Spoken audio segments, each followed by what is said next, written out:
Yeah, what up, everybody? We're finishing up a Friday. So excited that this guy can be with us.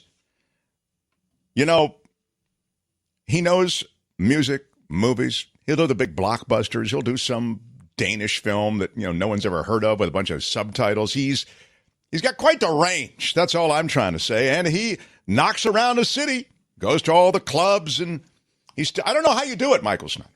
I don't know how you do it, but he does come and go on a rainbow.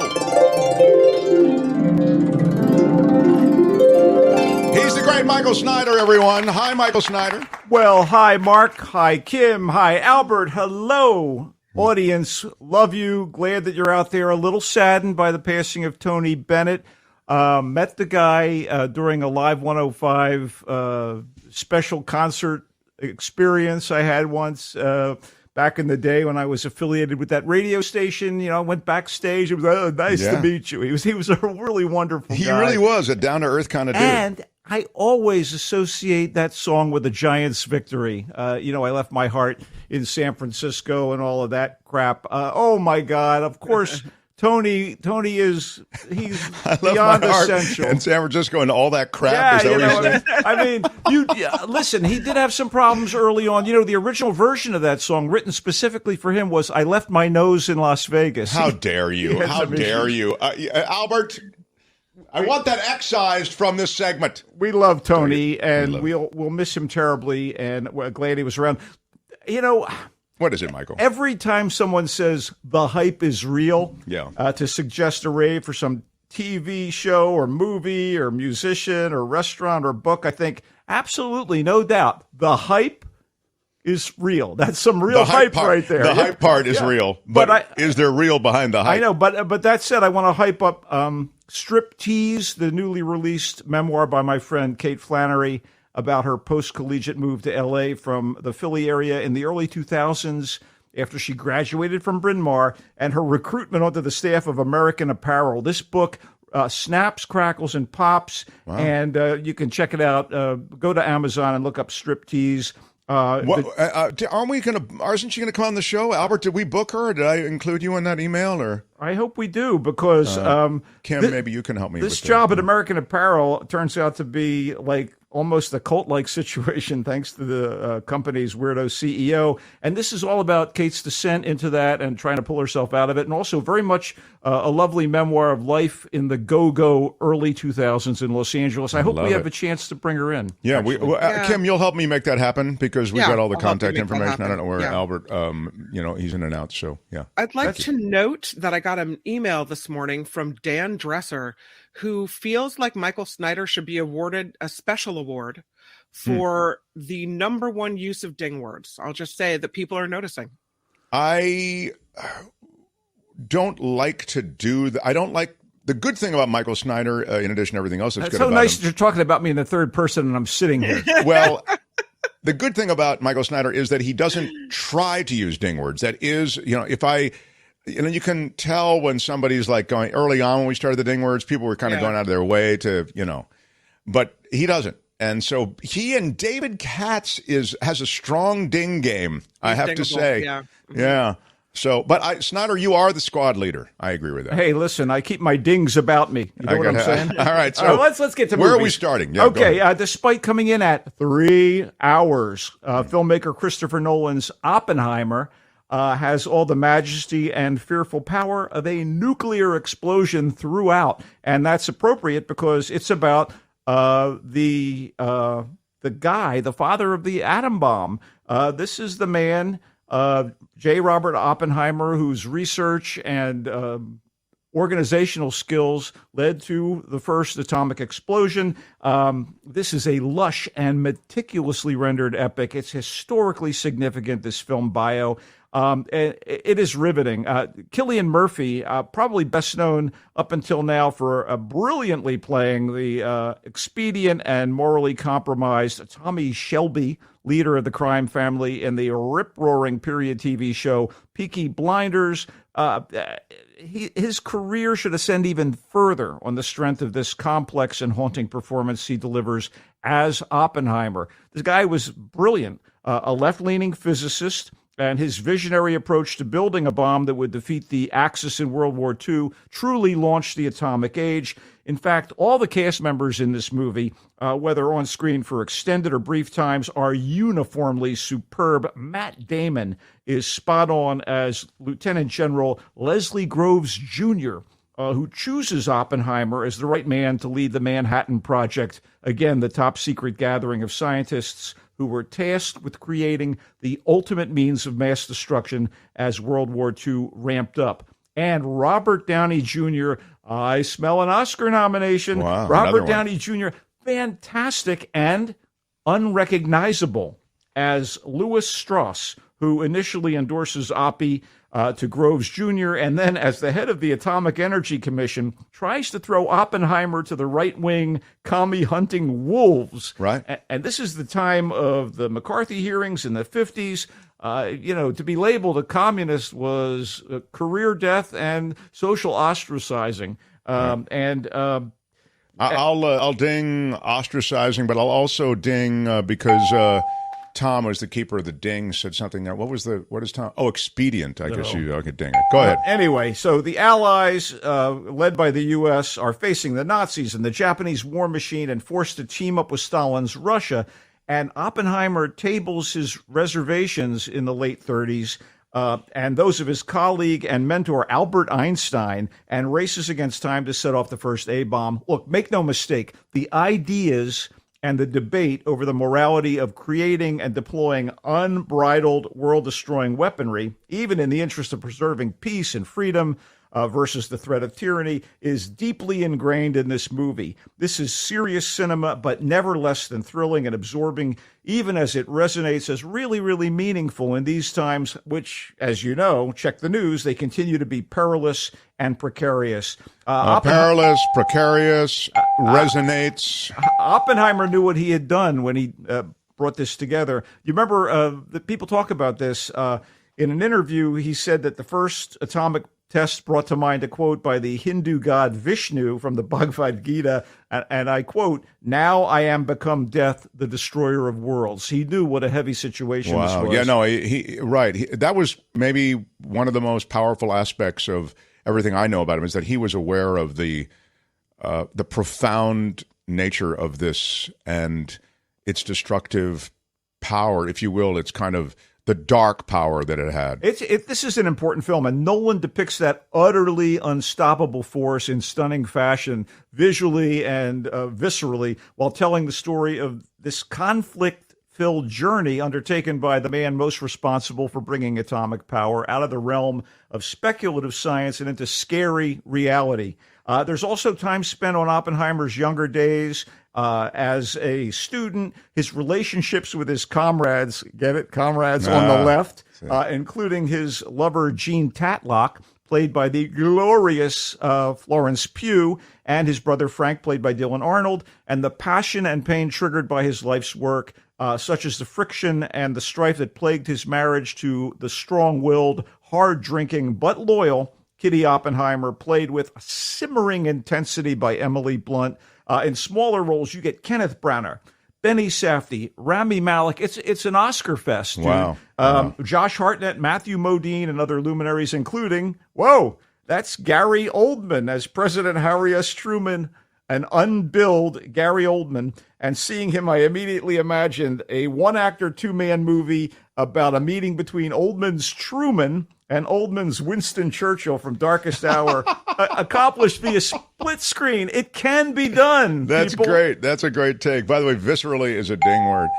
Speaking of screens, Oppenheimer was shot with IMAX 70mm cameras and is truly in its glory on the IMAX screen. I encourage you to see it that way. Why? Why do I need to see? It's so big and beautiful. The aspect ratio on the IMAX segments changes. And we talked about immersive cinema before, and man, these explosions will Well, that's the thing, the explosion probably. But I mean, I don't know. I feel kind of weird wanting to just go to see it for the explosion. No. There are personal saying- moments that are also blown up and immersive.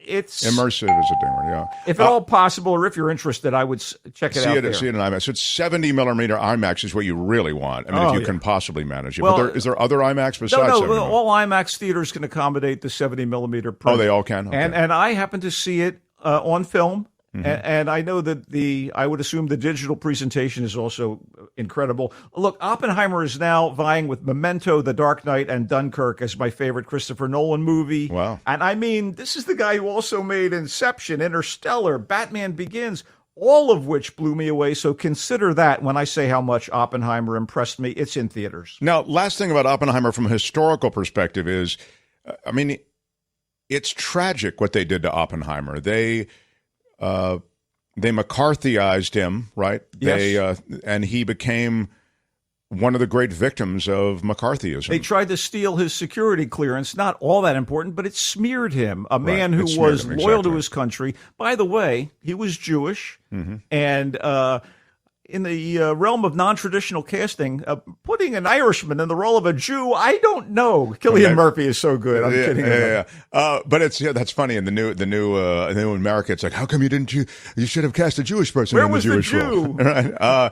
But it was just a troubling time. I know he was friends with Albert Einstein. I think he was, and there are segments where somebody plays Einstein. In the movie? and beautifully, and those are wonderful little scenes. I was enraptured by this thing. Wow, and that's a ding word. Okay, what's next? Speaking of World War II, as we were, there's Barbie, the biopic about Klaus Barbie, the Nazi Gestapo commandant known as the Butcher of... Oh, no, wait a minute. No. I got that wrong. Barbie is the product placement-driven and seemingly relentless fun fest built around the doll that changed the toy industry and impacted girls with the promise of sky's the limit career options, a hunger for material possessions, let's be honest, and some unrealistic body image expectations. No one was going to be as skinny as Barbie. Right. And yet, the popularity of the doll was explosive. Promoted unrelentingly for the past couple months, Barbie was directed by the thoughtful indie actress and filmmaker Greta Gerwig and co-written by her and her partner, the honored director-screenwriter Noah Baumbach, whose work I admire immensely. And I will say this, Baumbach's hit or miss, but when he hits, he's a knockout. It's a knockout blow. Barbie hasn't just been harnessing the zeitgeist, it's been throttling it. So much pink. I mean, if I have to hear Barbie Girl, the dance pop hit from the Scandinavian band Aqua, one more time on Instagram Reels, I will unleash an army of Transformers and G.I. Joes on Barbie Land. I will. And yes, there is a Barbie Land, at least in this movie. So the movie, a summertime bauble for sure. It purports to tell the tale of a vapid, self-proclaimed, stereotypical Barbie, played by the super lovely and talented Margot Robbie. Stereotypical Barbie, who, for convenience purposes, we'll call Barbie number one, lives in plastic, fantastic Barbie land, where Barbies rule and Kens drool. So this is a community of Barbies and Kens and their friends. We're all as happy and friendly fun, but suddenly Barbie number one, who regularly blows off Ken number one, played by Ryan Gosling, whenever he hits on her. I thought they were boyfriend and girlfriend. What is up with that? Anyway, she is plagued by an existential crisis. That's right. Existential. A weird crone-like Barbie, played by Kate McKinnon, sends Barbie number one off on a journey to the real world to find the Barbie doll owner who is triggering the crisis. So Ken tags along and discovers that men are largely in charge of our world, unlike Barbie Land. Even the board of Mattel, makers of the Barbie doll and associated dolls and accessories, is entirely male in the movie, with a clueless, obnoxious CEO played by Will Ferrell, who needs to learn his lesson by movie's end, of course. So kudos to Mattel for signing off on this. But then again, the movie is a giant zillion-dollar ad for Barbie. And Barbie the movie does have copious charms. There is a lively, overloaded cast with an immensely likable Robbie and an immensely annoying Gosling. Veterans like Farrell, McKinnon, Rhea Perlman, John Cena, Issa Rae, and Michael Cera, and many younger talents who are seriously on the rise, although relegated to these all too short moments and blink and you'll miss them cameos. You got Kens and Barbies played by Simu Liu, Kingsley Benadir, Emma Mackey, and Ncuti Gatwa. I got to give props to the movie's splendiferous visual sense. Again, so much pink. After mere minutes, you won't be so thinking, much pink, says Michael Snyder. You won't be thinking pink after a few minutes. You'll be blinded by it.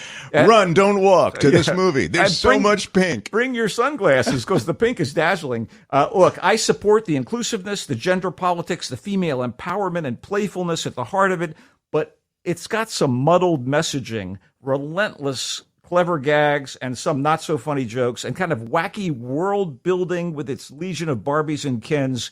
And it all starts to get a bit wearying halfway through the movie's second hour. Yeah, it almost pushes 2 hours. It's supposed to be summer piffle, but nah. Yeah. Kudos is a ding word. Splendiferous is a ding word. Splendiferous doesn't even exist as a word. I know. I was going to say, but I thought there was something else you said. Relegated. Yeah, relegated. Anyway, there's an unclear idea of exactly what's causing the rift between the human mother, played by America Ferrara, and her daughter, played by Ariana Greenblatt, whose handling of the Barbie doll in the real world is purportedly what sets Barbie number one on her quest. Purportedly. But I want to ask you, wait a minute. So is the Barbie doll a doll, or is this Barbie come to life? There are Barbie dolls in the real world, and a living, breathing, I assume, Barbie lives in Barbie Land, which is populated by Barbies and Kens and their friends. Look, I don't mean to be a buzzkill. It's worth seeing, but the script by Gerwig and Baumbach may be a little too smart for its own good, and so many talented actors get lost in the sea of Barbies and Kens. Ultimately, Barbie number one is more of a vessel for ideas on feminism, the patriarchy, commerce, and so on than a fully realized character, as good as Robbie is. And that diminishes this admittedly frivolous movie's emotional impact. You know, people are going to flock to this thing. But I mean, but in terms of what the realities here, you're saying it's sort of it's on a 10 scale. It's like a 7. It sounds. Yeah, like. It tries to serve so many masters that a lot gets lost in the shuffle. Okay. It's in theaters, and by the way, for the record, Klaus Barbie did not wear pink. He did not. That was not part of his uniform. Tom says patriarchy's a ding word. Yeah. Okay. Patriarchy is something to watch out for. Yeah. Okay.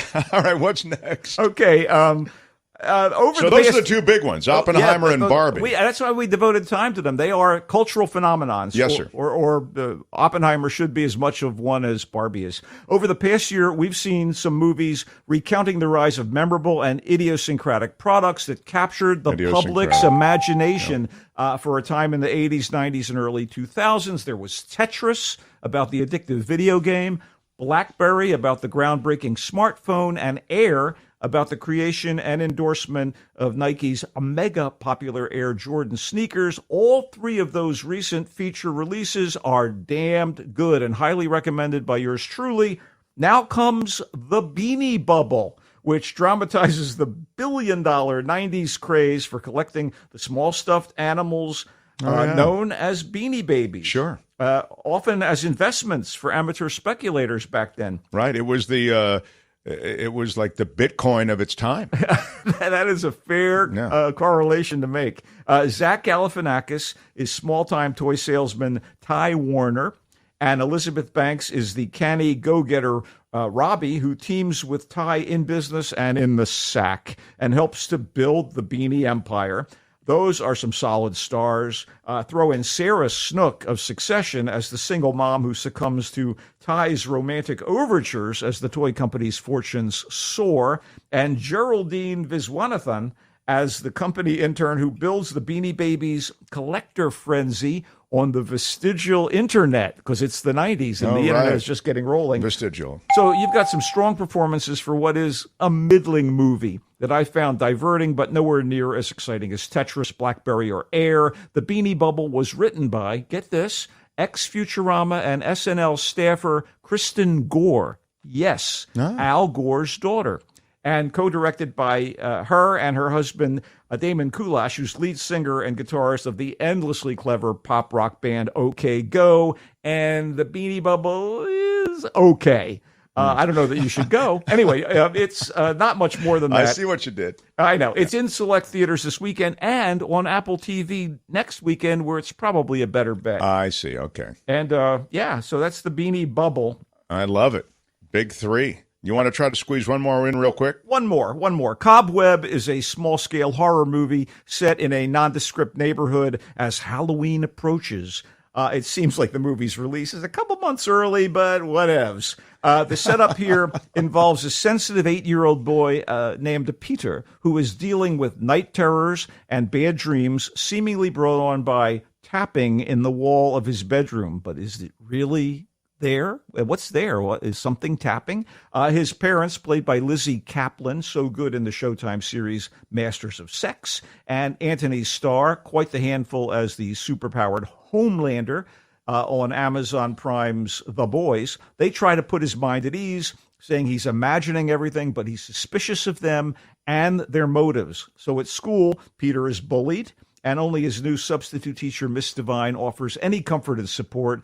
By Halloween, things have gotten worse and freakier for poor Peter, played by a kid actor named Woody Norman, who seems to be put through the ringer in this film. Anyway, Mom and Dad seem off, and the noises in the bedroom wall now include a voice. Cobweb, it poses the question of whether or not parents are protectors or tormentors, while it also leans on the mystery of whether or not there's a real threat to Peter, and if so, what's its nature? We've seen this sort of thing before, so the familiarity undercuts some of the tension. Still, Cobweb isn't bad. In fact, it would be a decent Halloween weekend diversion for home viewing, and I expect it will be available to stream by Halloween. Wow. For now, it's only in theaters.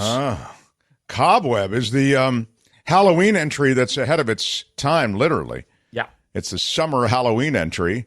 Michael says it's okay. It's all right. It's If you like a little Halloween scare in the middle of your summer, kind of boilerplate. not a bad way to go. Cobweb. The Beanie Bubble, all about the Beanie Baby craze. Zach Galifianakis and all the other performers that you recognize from Succession and beyond. He says it's okay. It's okay. Yeah. Barbie, serving all those masters that Michael talked about. Feminism and opportunity and potential and the patriarchy. This is Barbie, if we can switch the, there it is. There's a lot of pink. It's visually popping, right? Oh, yeah, totally. And it's not bad. You felt that its shortcoming might be that it tried to serve so many masters, tell so many stories, and have so many messages. Right. Muddled, mixed messages. But okay. Yeah, it's a trip. I'll tell you that. Okay. And then Oppenheimer, which was, you felt all the virtuosity that you expect from Christopher Nolan. Again, now Oppenheimer, please, you can change the graphic. The Oppenheimer movie, if you can see it, you recommend it for IMAX because you just feel that there's just so much visually going on. You'll get a different sense of scope and perspective. It's so good, though. I mean, any way you watch it, don't watch it on your phone, you morons. No, please, I'm begging you. But when it comes to home video, I'm sure it'll be a worthwhile experience, too. It's the unvarnished recommendation for the weekend. Wow. There you go. Go grab a little Oppenheimer opening this weekend. So, Michael, thank you, first of all. I won't be here next Friday. I'll be with Kim.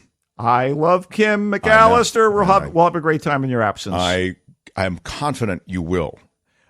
Anything on the Giants that you'd like to leave us with? I just want to say every time they win at home, we hear Tony Bennett. Oh, that's right. It'll there you go. Bring a little tear to my eye. And go Giants. I know they're going to come out of this minor tailspin they hit the past two games in Cincy. They will go to D.C. and hopefully triumph over the Nats. Bravo, Michael. He comes and goes on a rainbow. Bye-bye, Michael Snyder. So long, everybody. Yeah. Love my Michael Snyder. Good stuff.